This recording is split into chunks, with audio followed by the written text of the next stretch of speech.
Do. All right, sir. In August 1945, the Japanese surrendered. Long in May, a short time after I became President of the United States, the Germans had surrendered. Both of these surrenders were unexpected. We had expected to spend at least 150,000 youngsters in order to win the Japanese surrender. But they surrendered after the dropping of the first atomic bomb and the second atomic bomb. And that's what brought them to the idea that unless they wanted the whole of their country destroyed, they had better surrender and take the information that we were willing to give them, and we had no idea but their recovery as a nation, and that's what happened.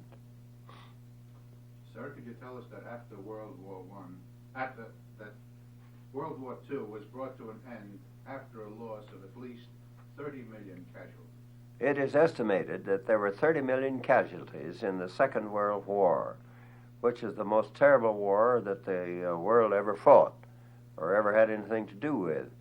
And it was a situation that, as President of the United States, I was trying to bring to an end. And that's the reason for the operations that took place to bring that war to an end.